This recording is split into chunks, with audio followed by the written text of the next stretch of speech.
Confusion.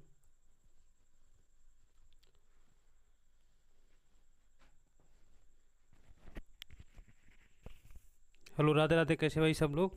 तो हम पढ़े थे द्विघात समीकरण। द्विघात समीकरण की हमने कौन सी क्लास चली, शायद 4D, सॉरी 4E। 4E के हमने कुछ सवाल कर लिए थे और बहुत अच्छे से किए थे, बहुत समझ के किए थे। बाकी आगे सवालों को हम देखते हैं। क्या सवाल है? लैंग्वेज वाइज सवाल थे, द्विघात समीकरण, यानी कि लैंग्वेज वाइज सवाल थे। आपको एक भाषा दे रखी होगी, उसमें क्या बोला गया होगा, इसको एक क्वेश्चन बना के रूम में इसको हल करना पड़ेगा। तो वही चीज़ों को, सवाल को एक बार कंटिन्यू करते हैं, बहुत अच्छे से करते हैं। ये ध्यान से रखना है कि जो भी सवाल होगा उसको पहले समझ के किया जाएगा। कोई भी सवाल होगा उसको पहले पढ़ें, इसके बाद समझें, इसके बाद सोल्व करें, ठीक है। तो वही चीज़ यहाँ पर हम करने जा रहे हैं, ठीक है। बात करें यहाँ पर, बात की चलते हैं, ठीक है। और सवाल नंबर शायद 9 था या 6, 10 था। 10 नंबर सवाल से चलते हैं। 9 सवाल हमने कर लिए थे, या 10 भी कर लिए होंगे, कोई एग्जैक्ट कैरी क्लियर नहीं है। चलो फिर भी मैं देख ले रहा हूँ। 9 और 10 एक जैसा ही सवाल है, तो मैं इसमें अगर पिछली क्लास में अगर हो चुका है 9 नंबर तो तब भी कोई दिक्कत नहीं है, या 10 नंबर हो जाएगा तब भी कोई दिक्कत नहीं। तो मैं 10 नंबर सवाल पे चल रहा हूँ। 10 नंबर सवाल क्या देगा, एक्सरसाइज की अगर बात करें क्या हो जाएगा, 4E, जिसका नाम क्या है, द्विघात समीकरण। इसमें क्या बोला गया, 10 नंबर सवाल की अगर बात करें, सवाल, हालांकि मैं सवाल यहाँ पर नोट नहीं कर रहा हूँ, आप अपनी किताब लेके बैठे हैं, हालांकि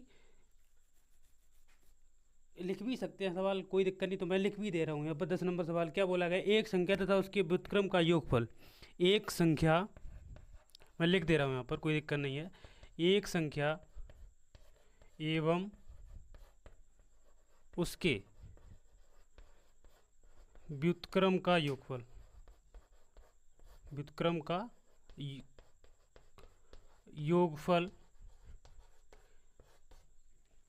एक संख्या एवं उसके व्युत्क्रम का योगफल क्या दे रखा है, उन्होंने दे रखा है 6 से 1/6। ये सवाल दे रखा है उन्होंने, है। अगर ये है तो संख्या ज्ञात हमें करनी है। क्या बतानी है, संख्या हमें क्या करनी है, ज्ञात करनी है। अभी देखना, ये दिख रहा है इधर, पूरा पूरा सवाल दिख रहा है, ठीक है।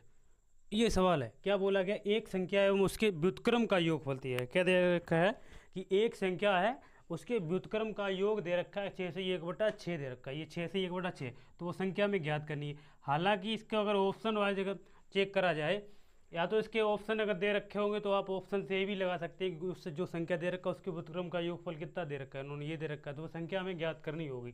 तो संख्या कैसे ज्ञात करेंगे, इस चीज़ को हम सोल्व करके देखें। तो बारह वो संख्या में माननी पड़ेगी, कोई ना कोई संख्या मान लेते हैं। कौन सी संख्या माननी पड़े, वाई मान लो, एक्स मान लो, ए मान लो, बी मान लो, सी, आपकी मर्जी है, जो मान लो, भले चाहे जैबरा भी मान लो।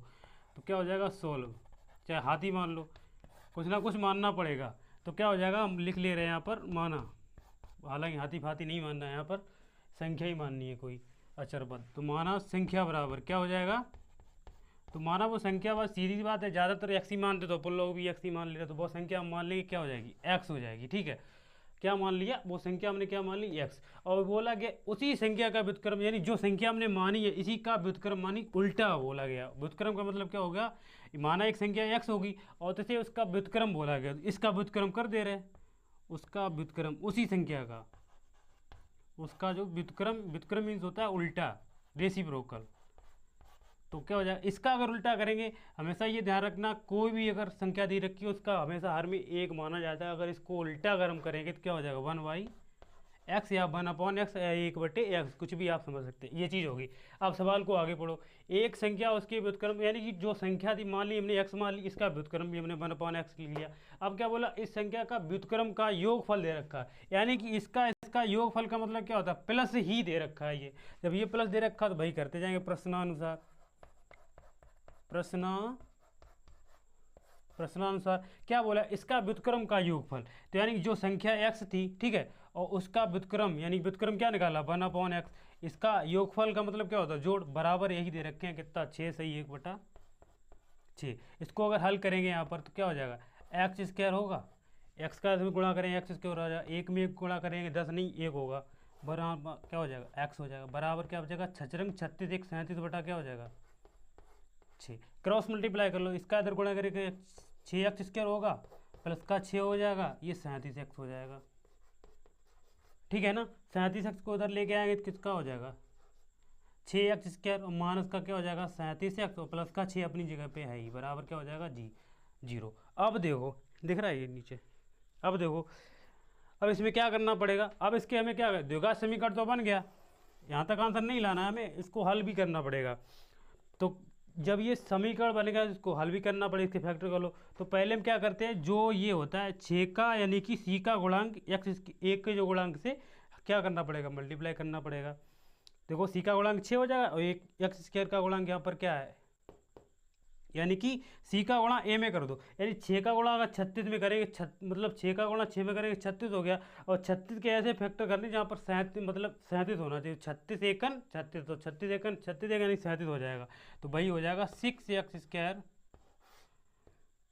माइनस के 36 एकन 36, तो 36x और प्लस का x, ये चीज़ हुआ कन्फर्म, और प्लस का ये क्या हो जाएगा 6 बराबर 0। अब देखो 6x² माइनस की वजह से अंदर का चिन्ह क्या हो जाएगा आपका चेंज हो सकता है, ठीक है चेंज हो जाएगा, माइनस का x और प्लस का क्या हो जाएगा 6 बराबर 0। कॉमन ले सकते हैं यहाँ पर, यहाँ से हम 6x अगर कॉमन लेंगे तो x माइनस का क्या हो जाएगा पर 6×36 6, यानी एक x बार ले लिया एक 6 बार ले लिया, माइनस का 1 कॉमन लेंगे तो क्या हो जाएगा x माइनस के 6 बराबर 0। अब देखो क्या कर x माइनस का 6 एक में हो जाएगा और 6x माइनस का 1 एक में हो जाएगा बराबर 0। अब इसके बराबर 0 रखेंगे, x माइनस के 6 बराबर 0, तो x बराबर भी क्या हो जाएगा 1 6 हो जाएगा, क्या हो जाएगा 6 हो जाएगा। इसको अगर हल करना चाहें तो 6x माइनस के 1 बराबर 0 और 6x बराबर क्या हो जाएगा 1, तो x का बराबर क्या हो जाएगा 1/6। किसी की भी तरीके से अगर सोल्व करो यहाँ पर तो देखो x का मान क्या था, इसका व्युत्क्रम भी देखो 1/6 निकल के आया और x का मान भी क्या निकल गया, तो आंसर क्या हो जाएगा आपका 1/x बराबर 6, यानी तो वही जो संख्या है क्या इसका ही मतलब योग, यानी कि 6 को और प्लस के इसके व्युत्क्रम को उल्टा करोगे तो क्या हो जाएगा 6 सही 1/6 ही प्राप्त होगा ये वाला नंबर। तो ये हमारा चेक भी हो गया, तो आंसर नंबर क्या हो जाएगा 6। यही आपके सवाल का आंसर हो गया। अच्छा सवाल था और बढ़िया सवाल था, इसको एक बार नोट करो फिर हम आगे बढ़ते हैं, ठीक है समझना पड़ेगा ये बात तो है। आवाज को चली गया एक सवाल रो ये है पूरा। देखो आगे सवाल पे चलते हैं। 11 नंबर सवाल दे रखा है, क्या दे रखा है इसको भी लिख दे रहा हूँ मैं यहाँ पर। बोला गया है सवाल में दो क्रमागत धन पूर्णांकों के वर्गों का योगफल 221 है, यानी कि दो क्रमागत, दो सवाल भी लिख दे रहा हूँ यहाँ पर, कोई दिक्कत नहीं होगी फिलहाल, नहीं तो आप मनोहर की बुक है वो देख लेना। दो क्रमागत धन पूर्णांकों का योग, धन पूर्णांकों का योग 221 है।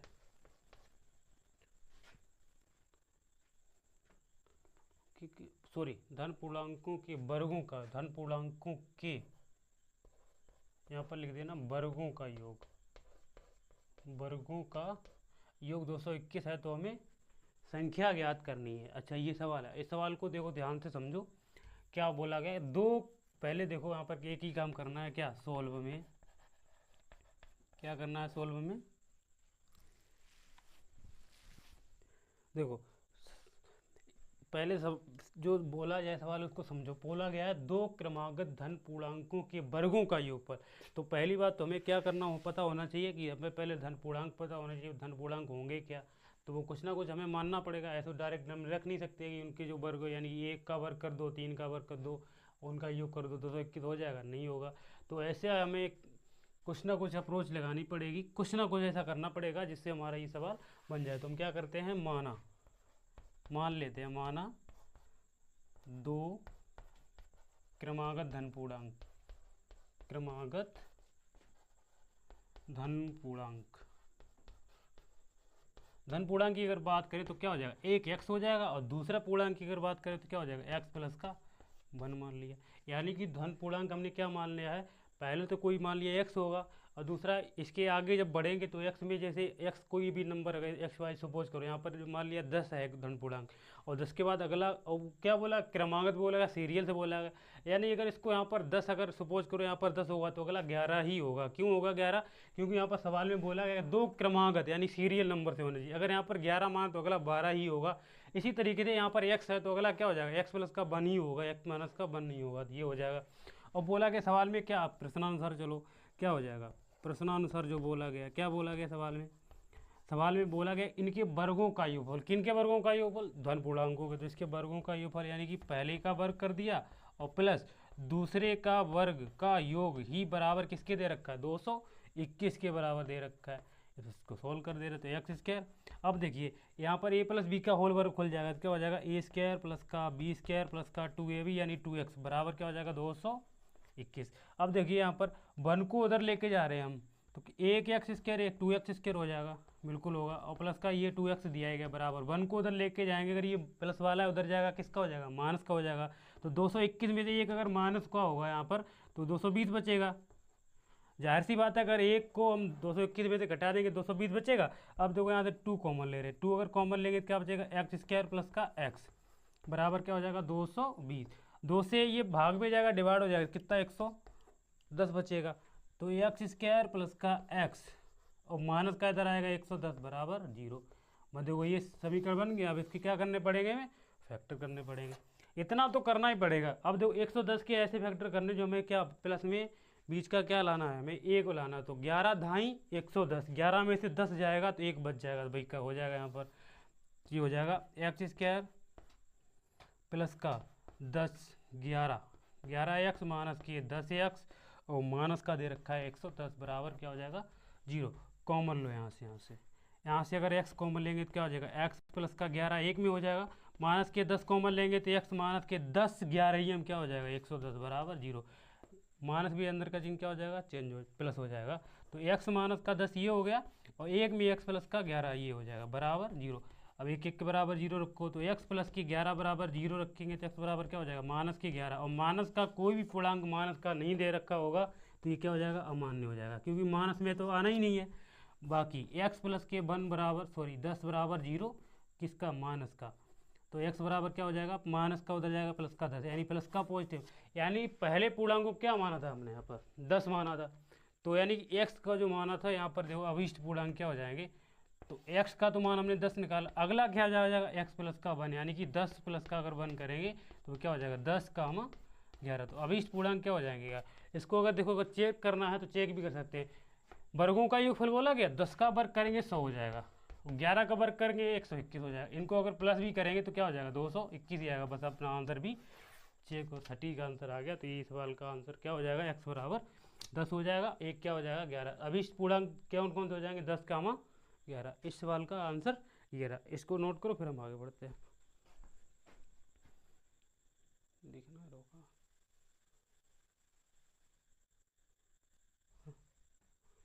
अब देखिए आगे अगर सवाल की बात करें 12 नंबर सवाल दिया गया, क्या दे रखा है उन्होंने, दे दिया गया एक्स स्क्वायर प्लस का 4x प्लस के 2 बराबर 0।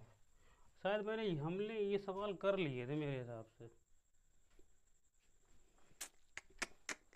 मुझे लगता है ये सवाल कर लिए थे यार, नहीं भी किए होंगे तब भी कोई दिक्कत नहीं, चलो कर ले रहे। देखो ये सवाल है, इसको हल करना है तो जाहिर सी बात है इस समीकरण को तो हम हल ही नहीं कर सकते।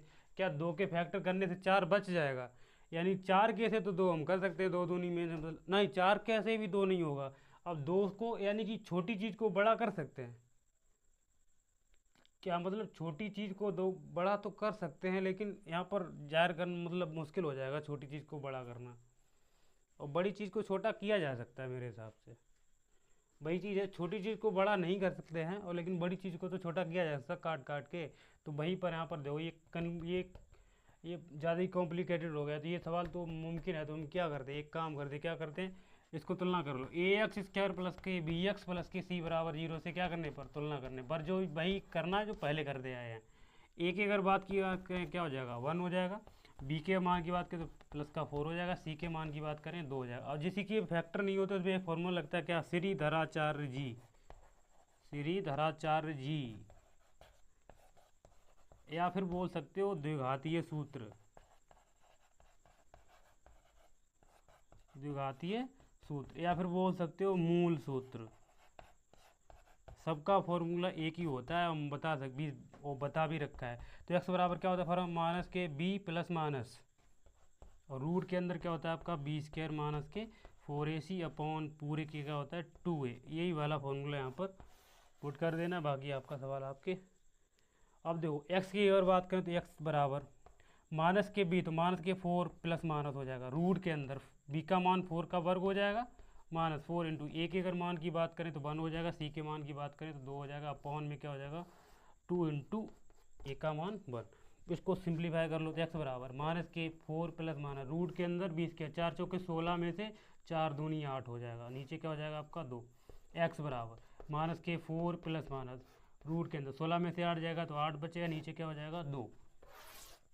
तो एक्स बराबर क्या बचेगा, माइनस के 4 प्लस माइनस 8 को ले सकते हैं 4 दूनी 8, क्या ले सकते हैं 4 दूनी 8, अपॉन में क्या हो जाएगा 2। एक्स बराबर माइनस के 4 प्लस माइनस रूट, अब देखो ये 2 का वर्ग है तो 2 बाहर आ गया रूट के, 2 रूट 2 बचा है, यहाँ पर क्या हो जाएगा 2। एक्स बराबर क्या हो जाएगा 2 ऊपर से कॉमन ले रहे तो माइनस के ये 2 बचेगा प्लस माइनस रूट के 2, अपॉन में क्या हो जाएगा 2, 2 से 2 कैंसिल आउट हो जाएगा, तो जो एक्स का जो मान होगा क्या हो जाएगा माइनस के 2 प्लस माइनस अंडर रूट 2। यही आपके सवाल का आंसर भी हो जाएगा। या फिर पॉजिटिव चिन्ह लेने पर, क्या लेने पर पॉजिटिव चिन्ह लेंगे तो एक्स बराबर क्या हो जाएगा, पॉजिटिव लेंगे तो माइनस को छोड़ दिया जाएगा, तो माइनस के 2 और प्लस का रूट 2। अगर निगेटिव चिन्ह लेंगे तो क्या हो जाएगा एक्स बराबर प्लस को छोड़ दो माइनस को लगा दो, क्या हो जाएगा माइनस के 2 और माइनस के अंदर रूट 2। ये आपके अलग अलग आंसर रहेगा, नहीं तो आपका आंसर यहीं पे आ जाएगा -2 प्लस माइनस रूट 2। शायद ये सवाल को पहली क्लास में कर चुके हैं सोल्व, अगर नहीं भी किया तो फिर भी दोबारा में समझ लगा दिया, इसको एक बार नोट करो फिर देखते हैं आगे।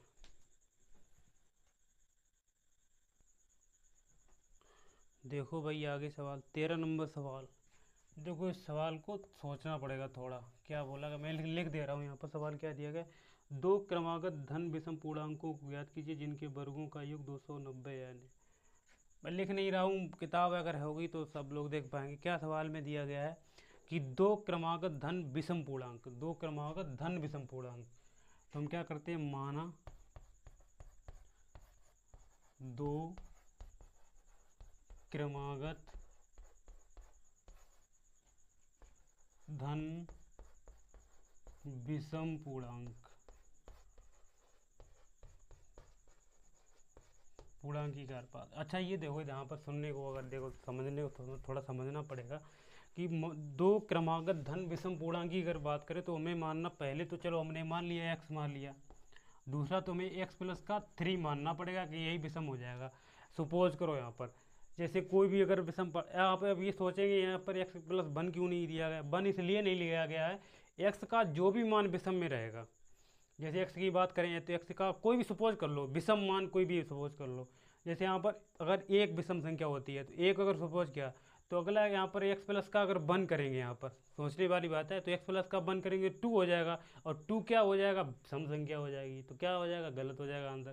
तो इसलिए अगर पहले एक्स मानना है तो एक्स प्लस का 3 होगा, अगर एक्स को नहीं मानना है तो पहले एक्स प्लस 1 मानो और एक्स इसके बाद एक्स प्लस 3 मान लो, तब भी आपका सवाल लग जाएगा। ऐसे भी ले सकते हो, ऐसे भी लग जाएगा, इसको सोल्व कर। और इन्हीं के वर्गों का योगफल ही दे रखा है कितना 290, बस सोल्व कर ले इसको, तो क्या हो जाएगा 16 में सोल्व तो कर ही रहे, तो यानी कि एक्स का वर्ग और प्लस क्या हो जाएगा एक्स प्लस 3 का वर्ग। जरूरी नहीं है आप यहाँ एक्स प्लस 1 मान लो, एक्स प्लस का 3 भी हो जाएगा, तब भी कोई दिक्कत नहीं होगी, बराबर क्या हो जाएगा 290 हो जाएगा। इसको सिंप्लीफाई करेंगे तो क्या हो जाएगा एक्स स्क्वायर प्लस का x square plus b square और प्लस का 3 दूनी 6 यानी कि 6 एक्स बराबर क्या हो जाएगा 290। अब देखिए यहाँ पर बात करें 9 तो उधर चला जाएगा आपका 2x स्क्वायर, 3 का 9 हो गया कि चलो 2 9 और माइनस किया गया, इसको मानो गलत कर लिया ना, पहले क्या हो जाएगा x प्लस का 1 और x प्लस का विषम पूछा गया तो x प्लस का 1 होगा ना यहाँ पर, और क्या हो जाएगा x प्लस का 3, ये हो जाएगा x प्लस 1 का होल वर्ग, ये हो जाएगा एक्स स्क्वायर प्लस का बी स्क्वायर प्लस का 2x प्लस ये हो जाएगा एक्स स्क्वायर प्लस का 9 और प्लस का 3 दूनी 6 एक्स बराबर 290। अब देखिए यहाँ पर x square x 2x square हो गया और 2x और बाकी 6x 8x हो गया। 1 और 9 10 उधर जाएगा, क्या हो जाएगा 290 माइनस का क्या हो जाएगा 10। तो यह 2 अगर कॉमन लेंगे यहाँ पर एक्स स्क्वायर प्लस का 4x बराबर क्या हो जाएगा 290 में से 10 जाएगा 280 बचेगा। इसको काट देंगे तो क्या हो जाएगा 140। अब देखो इसको इधर लेके आएंगे तो क्या हो जाएगा एक्स स्क्वायर प्लस के 4x माइनस का क्या हो जाएगा 140 बराबर 0। ये देखो बन गया समीकरण। 140 कैसे फैक्टर करने, जो हमें कितना बचाना है 4, तो 14 ढाई 140 वही हो जाएगा। तो क्या होएगा एक्स स्क्वायर प्लस के 14x माइनस के 10x और माइनस के 140 बराबर 0। कॉमन लो यहाँ से, तो यहाँ से अगर x कॉमन लेंगे तो क्या बचेगा x प्लस के 14 बचेगा, माइनस के 10 कॉमन लेंगे तो x माइनस की वजह से प्लस यानी 14 बराबर क्या हो जाएगा 0। अब देखो यहाँ पर तो एक में क्या हो जाएगा आपका x माइनस का 10 एक में हो जाएगा और x प्लस के 14 बराबर 0 एक में हो जाएगा। तो यानी कि x प्लस के 14 बराबर अगर 0 रखेंगे तो x बराबर माइनस के 14 ये अमान्य हो जाएगा, ये तो होगा ही नहीं। और x बराबर अगर x माइनस के 10 बराबर अगर 0 करेंगे तो x बराबर क्या हो जाएगा प्लस का 10। तो धन विषम पूर्णांक तो गड़बड़ हो जाएगा, ये तो सवाल ही नहीं बन पा रहा अपना। दूसरे की अगर बात, हाँ x का मान आ गया ना ये, ठीक है। x बराबर क्या हो जाएगा आपका 10 हो गया। और विषम पूर्णांक तो अभीष्ट क्या हो जाएंगे अभीष्ट, अभीष्ट का मतलब जो विषम पूर्णांक हो गए अभीष्ट विषम पूर्णांक क्या हो जाएंगे। माना था हमने x प्लस का 1 और x प्लस का 3, तो यहाँ पर देखो अगर बात करें तो x का मान 10 11 हो जाएगा और कॉमा 10 और 3 13 हो जाएगा। तो यानी कि विषम पूर्णांक क्या हो जाएंगे 11 कामा 13 हो जाएगा। ये आपके सवाल का आंसर है। अब इसको अगर चेक भी करना चाहो चेक कर दो, 11 का बर 121 हो गया और ये 13 का बर 169 हो गया। इनको अगर प्लस करेंगे तो कितना हो जाएगा आपका 290 ही हो जाएगा। बिल्कुल ठीक है, सवाल को नोट करो फिर हम आगे बढ़ते हैं।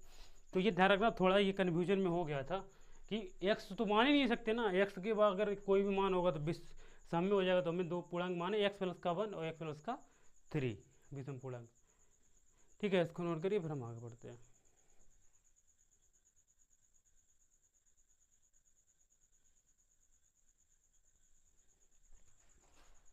देखो अच्छे सवालों पे आ गया, बहुत ही बेहतर सवालों पे। देखो ध्यान से सवाल को इनको समझो, इसके बाद फिर डिस्कस करते हैं।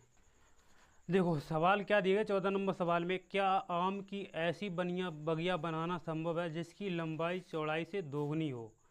इसको देखो यही लाइन समझ के पढ़नी पड़ेगी सब लोग किताब में। देखो अपनी जिसकी लंबाई चौड़ाई से दोगुनी हो और उसका क्षेत्रफल 800 मीटर स्क्वायर हो तो लंबाई चौड़ाई ज्ञात करनी है। तो क्या बोला गया, पहले तो वो मानना पड़ेगा। तो माना आम की बगिया की अगर बात करें आयताकार दी गई है, क्या हो जाएगा माना बगिया की चौड़ाई, चौड़ाई को हम क्या मानेंगे x मीटर, क्या मानेंगे x मीटर। क्या हो जाएगा माना बगिया की चौड़ाई हमने मान ली x मीटर। अब बोला गया कि जिसकी जो लंबाई है चौड़ाई से दोगुनी है, तो यानी कि जिसकी बगिया की जो की लंबाई है वो क्या हो जाएगी दोगुनी बोला गया, तो इसका दोगुना करेंगे तो 2x मीटर हो जाएगा। इतना हुआ। अब देखो और इसका हमें दे रखा है क्या, उसका क्षेत्रफल दे रखा है उन्होंने गिवन में पहले से ही दे रखा है कि क्षेत्रफल जो है इसका है वो कितना दे रहा है 800 मीटर स्क्वायर। अब देखो आगे सवाल को बढ़ाने की लंबाई चौड़ाई हमें ज्ञात करनी है, अब कोई दिक्कत नहीं है। अब देखो अगर हम बात करें और ये बगिया जो है वो क्या है अब की, अच्छा लंबाई चौड़ाई में ही होगी, इसका क्षेत्रफल अगर दे रखा है तो हम एक काम करते हैं। क्या काम करते हैं, अच्छा ये देखो ये जाहिर सी बात है, वृत्त तो नहीं होगा, यानी वर्ग तो नहीं होगा। वर्ग का मतलब क्या होता है, चारों भुजाएं अगर बराबर होनी चाहिए। अगर इसकी चौड़ाई अगर एक्स है तो लंबाई भी यहाँ पर क्या हो जाएगी, एक्स ही, माने ये चारों भुजाएं बराबर होती है। लेकिन इसमें क्या देखा है, आम की बड़ी बगिया की चौड़ाई एक्स की तो एक्स मीटर दी गई, और उसका क्या बोला, लंबाई की दोगुनी होगी। तो इसका मतलब ये आयत रहा होगा। अब आयत रहा होगा तो इसका क्षेत्रफल आयत के वर्ग का क्षेत्रफल ही लगेगा, आयत का ही तो क्षेत्रफल लगेगा यहाँ पर। तो हम क्या करते हैं, आयत का क्षेत्रफल बराबर, या ऐसा लिख सकते हो, आयताकार, आयताकार बगिया, बगिया का, बगिया का क्षेत्रफल बराबर क्या हो जाएगा, लंबाई गुणे चौड़ाई। यही तो होता है, लंबाई गुणे चौड़ाई ये होता है। एक मिनट रुकिएगा, ठीक है। क्या हो जाएगा, आयत का जो क्षेत्रफल होगा बगिया का, लंबाई गुणे चौड़ाई, और इसका क्षेत्रफल हमें यही दे रखा है किसका, 800 मीटर बराबर। और इसकी लंबाई की अगर बात करें तो क्या हो जाएगा, एक्स हो जाएगा। और चौड़ाई क्या हो जाएगी, सॉरी चौड़ाई एक्स हो जाएगी, इसकी 2x हो जाएगी। इसको जब सोल्व करेंगे तो क्या हो जाएगा, 2x²। तो 2x² बराबर किसके हो जाएगा, 800 के। दूसरी बात करेंगे ये कितना हो जाएगा, 400। तो x² बराबर क्या हो जाएगा, ये जब 400 हो गया, x का जब मान निकालेंगे यहाँ पर तो क्या हो जाएगा, 20 का ही तो वर्ग होता है 4, तो एक्स का जो मान होगा क्या हो जाएगा, 20 मीटर। अब देखो यहाँ पर लंबाई चौड़ाई की अगर बात करी तो इसकी जो लंबाई होगी वो क्या हो जाएगी, लंबाई बगिया क्या हो जाएगी, 2x मानी थी, तो 2x जब माना था इसको तो क्या हो जाएगा, 2 में गुणे 20 बराबर क्या हो जाएगा, 40 हो जाएगी, ठीक है, 40 मीटर। और चौड़ाई जो होगी वो बगिया की क्या हो जाएगी, चौड़ाई को तो x ही माना था ना हमने, तो वो क्या हो जाएगा आपका 20 मीटर हो जाएगा। बस यही आपके सवाल का देखो आंसर हो गया। अच्छा सवाल था, बाकी समझने वाला था, बाकी कुछ नहीं था। आगे बढ़ेंगे, ऐसे सवालों को करेंगे, पहले इनको सवाल को नोट करो फिर हम आगे बढ़ते हैं।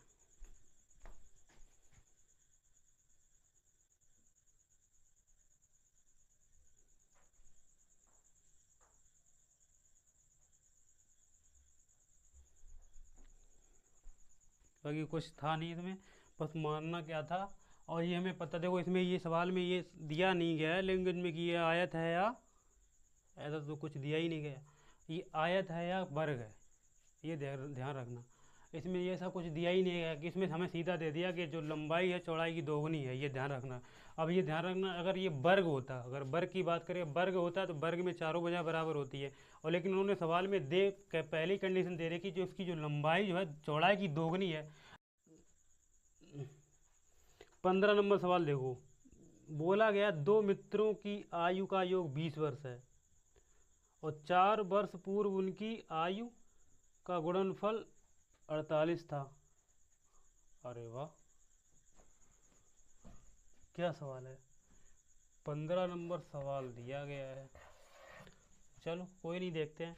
बोला गया दो मित्रों की आयु का योग 20 वर्ष दिया गया है, तो हम क्या करते हैं, मान लेते हैं। माना पहले मित्र की आयु, पहले मित्र की आयु x वर्ष मान ली, ठीक है, ये ध्यान रखना यहाँ पर। और दूसरे, वही यहाँ पर क्या हो जाएगा, दूसरे मित्र की,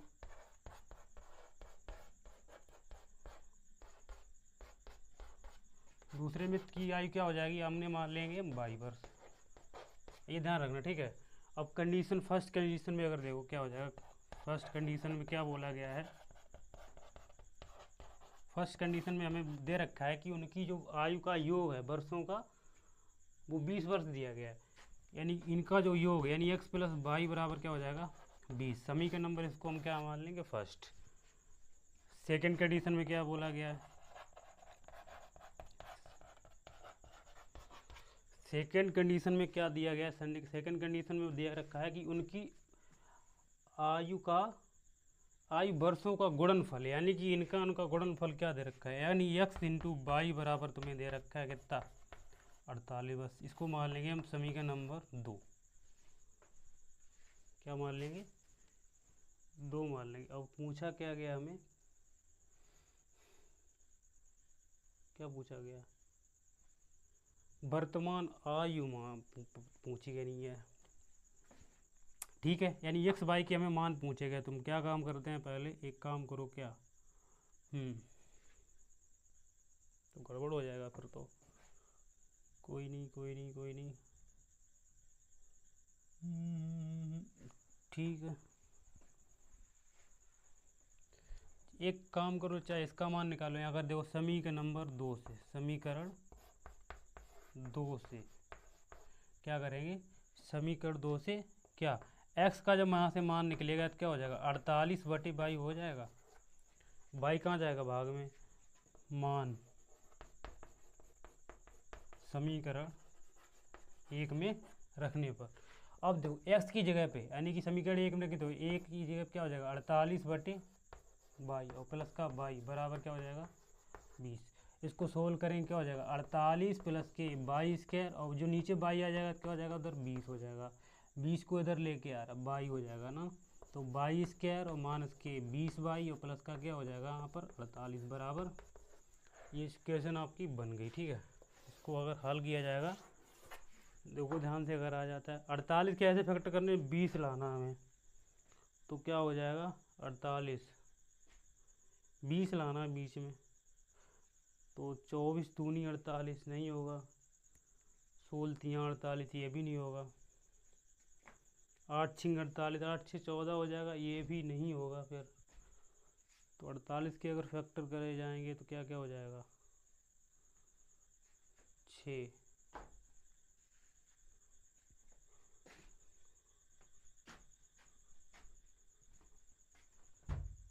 बात अगर करें तो 48 अगर हो जाएगा, क्या इसके फैक्टर हो सकते हैं, फैक्टर भी नहीं हो सकते। तो हम सीधी सी बात है, जिसके फैक्टर सवाल में हमें पूछा क्या गया, ये दिया गया क्या, निम्न स्थिति संभव, तो ये हम सीधा से लिख दें, ये स्थिति संभव ही नहीं है, हमारे बस की बात नहीं है भाई इसको सोल्व करना।